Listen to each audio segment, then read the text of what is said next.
ಜೈ ಶ್ರೀರಾಮ್. ನಾನು Ajith Bopanahalli. Welcome to inside rush. SSLC exam ಪಾಪ ಹುಡುಗರು ಬರೆದು ಬಿಟ್ಟಿದ್ರು. ಆದರೆ ರಿಸಲ್ಟ್ ಅಂತ ಒಂದು ಬೇಕಲ್ಲ ನೆಕ್ಸ್ಟ್ PUCಗೆ, ಅಂದರೆ ಕಾಲೇಜಿಗೆ ಹೋಗುವಾಗ SSLC ಮಾರ್ಕ್ಸ್ ಕಾರ್ಡ್ ಇಟ್ಕೊಂಡು ಹೋಗಿ ಜಾಯ್ನ್ ಆಗಬೇಕಲ್ಲ. ಹಾಗಾಗಿ SSLC ರಿಸಲ್ಟ್ ಸಲುವಾಗಿ ಇಡೀ ಕರ್ನಾಟಕದ ಹುಡುಗರು SSLC ಎಕ್ಸಾಮ್ ಬರೆದವರು, ವಿಶೇಷವಾಗಿ ಅವರ ಅಪ್ಪ ಅಮ್ಮ ಸಿಕ್ಕಾಪಟ್ಟೆ ತುದಿಗಾಲಲ್ಲಿ ನಿಂತು ರಿಸಲ್ಟ್ಗೋಸ್ಕರ ಕಾಯ್ತಾ ಇದ್ರು. ರಿಸಲ್ಟ್ ಬಂತು.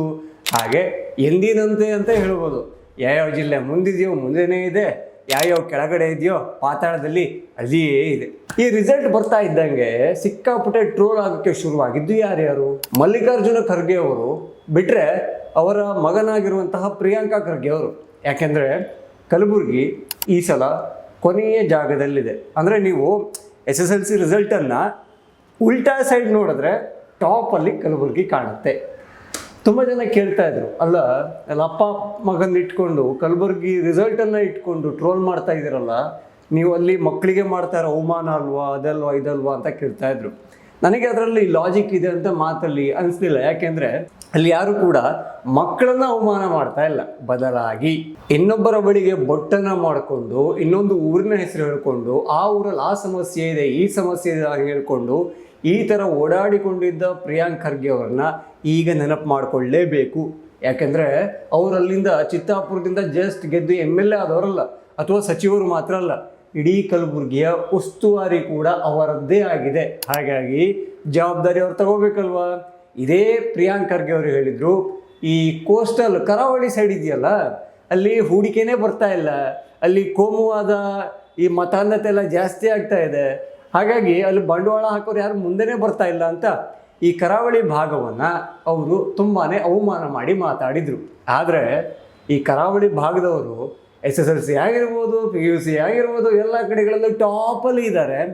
ಆದರೆ ಯಾರು ಈ IT ಮಿನಿಸ್ಟ್ರು ಅವಮಾನ ಮಾಡಿದ್ರಲ್ಲ, ಕರಾವಳಿ ಭಾಗದ ಹೆಸರನ್ನು ಹೇಳ್ಕೊಂಡು ಅವರ ಊರು ಲಾಸ್ಟಲ್ಲಿದೆ.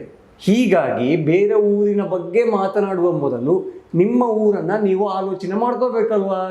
ಹಾಗಾಗಿಯೇ ನಮ್ಮ ಪ್ರಿಯಾಂಕ್ ಖರ್ಗೆ ಅವರನ್ನ ಎಲ್ಲರೂ ಸೇರಿ ಟ್ರೋಲ್ ಮಾಡ್ತಾ ಇದ್ದಾರೆ. ಇನ್ನೇ BJP ಅವರಂತೂ ಖತರ್ನಾಕ್ ಟ್ರೋಲ್ ಮಾಡಿದ್ರು.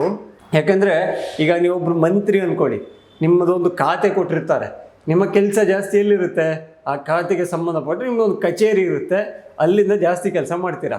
ಆದರೆ ನಮ್ಮ IT ಮಿನಿಸ್ಟ್ರ್ ಇದ್ದಾರಲ್ಲ ಪ್ರಿಯಾಂಕ್ ಖರ್ಗೆ ಅವರು ಟ್ವಿಟರ್ನೇ ಆಫೀಸ್ ಮಾಡ್ಕೊಂಡಿದ್ದಾರೆ, ಟ್ವೀಟ್ ಮಾಡೋದನ್ನೇ ಕೆಲಸ ಅಂದ್ಕೊಂಡಿದ್ದಾರೆ. ದಿನಕ್ಕೆ 1 ರಿಂದ 2 ಸಲ RSS ಜಪ ಮಾಡಿಲ್ಲ ಅಂದರೆ ಆ ಯಪ್ಪಂಗೆ ನಿದ್ದೆನೂ ಬರಲ್ಲ, ತಿಂದಿರೋದು ಜೀರ್ಣನೂ ಆಗಲ್ಲ, ಈ ರೀತಿಯ ಸಿಚುವೇಶನಲ್ಲಿ ಇದ್ದಾರೆ. ಹಾಗೆ ಬೇರೆ ಬೇರೆ ಊರುಗಳಿಗೆಲ್ಲರೂ ಕೂಡ ಬುದ್ಧಿವಾದವನ್ನು ಹೇಳ್ತಾರೆ. ಊರು ಎಷ್ಟು ಉದ್ಧಾರ ಮಾಡಿದ್ದೀರಾ ಅಂತ ಉದ್ದ ಕಣ್ಣು ಮಾಡಿಕೊಂಡು ಉದ್ದ ಕುತ್ತಿಗೆ ಮಾಡ್ಕೊಂಡು ನೋಡಿದ್ರೆ ಮಾತ್ರ ಪ್ರಿಯಾಂಕ್ ಖರ್ಗೆ ಅವ್ರ ಹತ್ರ ಉತ್ತರನೇ ಇಲ್ಲ. ಹಾಗಾಗಿ ಟ್ವೀಟ್ ಮಾಡಿ ಮಹಾಜ್ಞಾನಿ ಅಂತ ಈ BJP ಅವರು ಒಂದು ಟ್ರೋಲನ್ನು ಮಾಡಿದರು. ಇನ್ನು ಅವ್ರ ಅಪ್ಪಾಜಿ ಬಗ್ಗೆ ಹೇಳಬೇಕಾ ಬೇಡವಾ? ಖಂಡಿತವಾಗಿ ಹೇಳಬೇಕಾಗುತ್ತೆ. ಸುದೀರ್ಘವಾಗಿ ಕಲಬುರಗಿ ಅಪ್ಪ ಮಗನ ಕೈಯಲ್ಲೇ ಇದೆ. ಮಗ ಹೊಸಬ ಅಂದ್ಕೊಳ್ಳಿ, ಅಪ್ಪ ತುಂಬ ಹಳೆಬ್ರು. ಈ ಕಲಬುರಗಿಯನ್ನು ಅವರೊಂಥರ ಈ ಭದ್ರಕೋಟೆ ಅಂತ ಮಾಡ್ಕೊಂಡ್ಬಿಟ್ಟಿದ್ದಾರೆ. ಈ ಕಲಬುರಗಿಗೆ ಏನೇ ಪ್ಲಸ್ ಆದರೂ ಕೂಡ ಅವರೇ ಒಂದು ಕಾರಣ ಆಗ್ತಾರೆ, ಮೈನಸ್ ಆದರೂ ಕೂಡ ಅವರೇ ಕಾರಣ ಆಗ್ತಾರೆ. ಈ ದೊಡ್ಡ ಖರ್ಗೆ ಅವರು ಇದ್ದಾರಲ್ಲ, ಅವ್ರ ವಿಚಾರಕ್ಕೆ ಯಾರು ಕೂಡ ಟ್ರೋಲ್ ಮಾಡ್ತಾ ಇರಲಿಲ್ಲವನು. ಯಾಕೆಂದರೆ ಅವರು ರಾಜ್ಯ ರಾಜಕಾರಣಕ್ಕೆ ಅವಾಗವಾಗ ಬರ್ತಾರೆ, ಸೀಟು ಹಂಚಿಕೆ, ಸೀಟಿನ ಕಿರಿಕು, ಆ ಥರದ್ದೇನೋ ಮೀಟಿಂಗ್ ಥರ ಮಾಡಿ ಹೋಗ್ತಾರೆ. ಬಿಟ್ಟರೆ ಅವ್ರದ್ದೇನಿದ್ರು ಈಗ ರಾಷ್ಟ್ರ ರಾಜಕಾರಣ ಇದ್ದಾರೆ.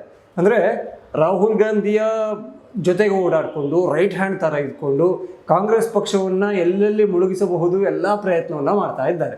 ಸೊ ಅವರನ್ನು ಈ ಕಲಬುರಗಿ ಒಂದು ರಿಸಲ್ಟ್ ವಿಚಾರಕ್ಕೆ ಕೂಡ ಟ್ರೋಲ್ ಮಾಡಲಾಗ್ತಾ ಇದೆ. ಯಾಕಾಗಿ ಗೊತ್ತಾ?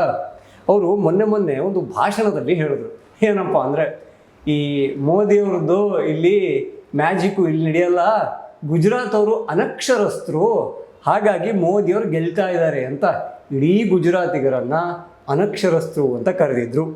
ಸೊ ಈಗ ಕಲಬುರಗಿ ಲಾಸ್ಟಿಂದ ಫಸ್ಟ್ ಜಾಗದಲ್ಲಿದೆ ಸರ್ SSLCಲಿ. ಸೊ ಈಗ ಕಲಬುರಗಿಯವರೆಲ್ಲ ಅನಕ್ಷರಸ್ಥರು ಅಂತ ಹೇಳಿದ್ರೆ ತಪ್ಪಾಗಲ್ವಾ? ಅವ್ರಿಗೆ ನೋವಾಗಲ್ಲ? ಅಯ್ಯೋ, ಕಲಬುರಗಿ ಜನರು ನೋಡಿ ಪದೇ ಮತ್ತೆ ಅಪ್ಪ ಮಕ್ಕಳಿಗೆ ಓಟ್ ಹಾಕಿ ಗೆಲ್ಲಿಸ್ತಾ ಇದ್ದಾರೆ, ಎಂಥ ದಡ್ರು ಅಂತ ಯಾರಾದರೂ ಹೇಳಿದ್ರೆ ಅದು ಅವರಿಗೆ ಮಾಡೋ ಅವಮಾನ ಆಗುತ್ತೆ. ಆ ಥರ ಯಾರದೇ ವಿರುದ್ಧ ಮಾತಾಡುವಾಗ 10 ಸಲ ಯೋಚನೆ ಮಾಡಬೇಕಾಗುತ್ತೆ.